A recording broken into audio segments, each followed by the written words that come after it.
Everyone's been asking me ever since I published my magazine, why? Why get into an industry that's dying? And there are a few reasons for such, not just for the magazine, but for myself as to what I think the benefits are of getting involved in such an industry. And I'm sorry about my voice, which has dissipated after filming a very, very exciting video yesterday, which relates to chapter 3. So if you got the magazine, you know. Ooh, look at that.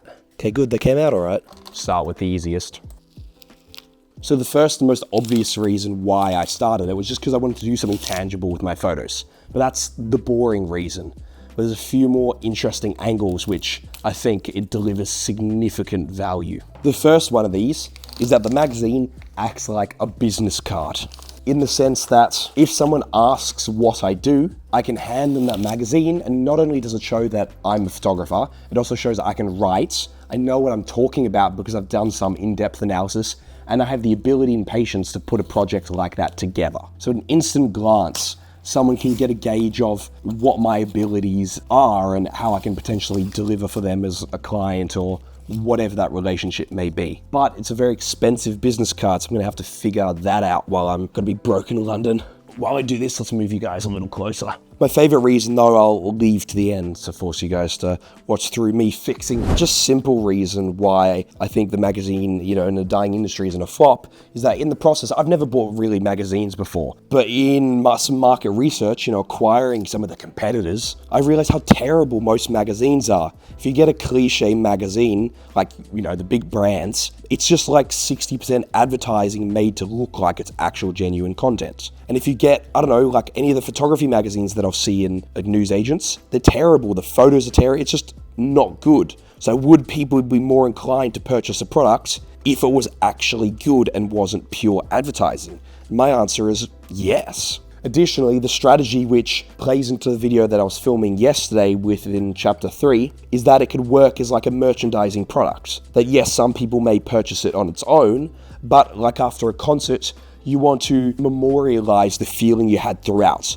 So if I can create some digital film content that at the end induces a feeling that, people want to continue, hopefully the magazine can be a part of that. That would be very, very awesome. But I think the biggest reason, maybe not the biggest reason, but I think what will become one of the biggest reasons why I have a magazine is that it gives me access. Because I've tried to access certain events before, but often either you'll need to be a big social media person with huge influence, or you need to be working for a publication. They won't accept freelancers, obviously, because why would they let you in? Like, who are you? So it's like, well, I don't have 1 million followers on Instagram, but what can I do? I can become my own publication. And while I may not be like a Vogue or a Rolling Stone, I reckon there's a lot of events that I might be able to get into, because of the niche of the magazine, or they just give it to anyone as a media pass who happens to remotely work for anything related to that industry. Like, I've heard of many people who it can be a small magazine, but they'll let them in anyway because it's official, it gets more press attention towards whatever that event may be. So I'm hoping that within London, it'll get me some cool access to cool events, which will allow me to produce more cool content, more amazing issues of the magazine, and actually enjoy the gigs that I'm doing and not just like,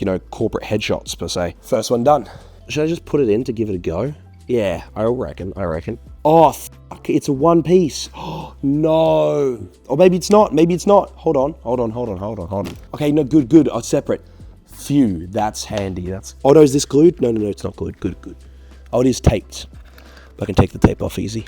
So I think additionally to it getting me access to certain events and things, I hope it acts as my sort of portfolio piece in a way. Like, yeah, there'll be a digital media component, which I'm really excited to, once again, edit that video from yesterday. So I hope having a portfolio piece like this makes people more willing to participate in things that I'm trying to do or put together, or if I reach out to someone, they're like, yeah, I've seen that thing, I want to be involved in that. This can be, for example, the generic sort of magazine issues, or it can be something like a chicken shop date, or a Hot Ones interview, or a Colin and Samir podcast, where people actually engage with it and want to be a part of it because there's a sort of brand built around that, and you're not having to beg for people to come on. They're actually excited to come on because it is delivering some sort of value. And also, it makes it clear what path you're on. When I'm doing a bit of photography, I'm doing a bit of creator economy talk and doing a bit of other things, people don't really know who I am, where I'm going, what's going on. But if I have that clear piece that I'm working on, it's much easier for people to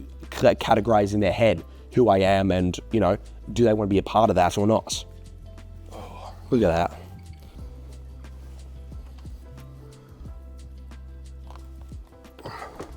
There you go, look at that, something different. Right, next one. And there we go. The final reason is it's just cool to have a project that you can call your own. I mean, creating content so often, it's like, just make one, put it out, never thinking about it again. Make one, put it out, never think about it again. And it just becomes content. That's what it is, it's content. There's no meaning to it. Where to actually create projects, which can be video or something like this, where you put more of your heart and energy into it that you actually care about. I think you need to do more of that, especially in this industry, and spend more time creating things that actually matter to you. And I think this is part of that. And all of these photos are stuff that aren't in this magazine, but are on my Instagram. So